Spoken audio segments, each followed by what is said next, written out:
కారం రంగు రుచితో ఉంటుంది. ఆచి మిరపపొడి అదరగొట్టే కారం రంగు రుచి. జనసేన కార్యకర్తలు 15 నిమిషాల పాటు రణరంగం సృష్టించారని, అది చాలా హేయమైన చర్య అని మండిపడ్డారు మాజీ మంత్రి కారుమూరి నాగేశ్వరరావు. కారును అడ్డగించడంతో పాటు జెండాలు ఊపుతూ బీభత్సం సృష్టించారన్నారు. ఎంతో మంది సినిమాలు రిలీజ్ అవుతున్నా ఈ తరహా బీభత్సకాండ ఎక్కడా లేదన్నారు. జగన్ ఏం తప్పు చేశారని, ఆయన బొమ్మపై కాలుతో తన్నారని ప్రశ్నించారు. నిన్నటి ఘటనపై పోలీస్ స్టేషన్లో ఫిర్యాదు చేసినట్టు చెప్పారు.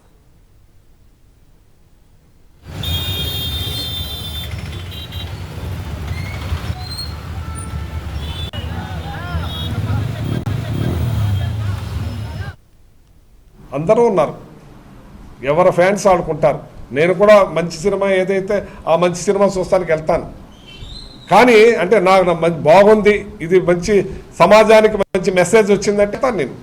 కానీ ఇట్లాంటి పరిస్థితులు మంచిది కాదు, ఈ రకమైన పరిస్థితులు బాగోదు, మంచిది కాదని చెప్పి తెలియజేస్తూ, ఇవాళ ఇక్కడ ఉన్న ఎమ్మెల్యే ఉన్నారు, మరి ఆ ఎమ్మెల్యే మొత్తం లా అండ్ ఆర్డర్ లేదు, ఇక్కడ లా అండ్ ఆర్డర్ లేకుండా పోయింది, పోలీస్ వ్యవస్థ లేదు, నా ఇంటి మీదకే జనం వచ్చి పడినప్పుడే నాకే దిక్కు లేదు.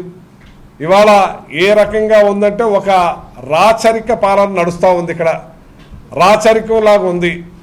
ఇప్పటికైనా సరే పోలీస్ వ్యవస్థ కూడా మార్చుకుని వాళ్ళు ఇలాంటి సంఘటనలు మరొక్కసారి జరగకుండా చూడాలని చెప్పి నేను కోరుతా ఉన్నాను. కానీ ఇప్పుడు ఈ రకమైన పరిపాలన చంద్రబాబు నాయుడు గారు కూడా చేయలేదు గతంలో. కానీ ఇది మరి దారుణంగా రెడ్ బుక్ సిద్ధాంతం అనేది తీసుకొస్తున్నారు. ఇది చాలా మంచి పని కాదు, మంచిది కాదు. ఇది రాబోయే రోజుల్లో ఇలాంటి మంచిగా అనిపించవు అని చెప్పి నేను తెలియదు. జనసేన దాంట్లో అందరూ ఉన్నారు, నేను కాదని అంటలేదు, అందరూ ఉన్నారు, అందరూ చేశారు. అది ఎవరెవరు చేశారు అన్నది పోలీసు వారి ఎంక్వైరీలో తెలుస్తుంది.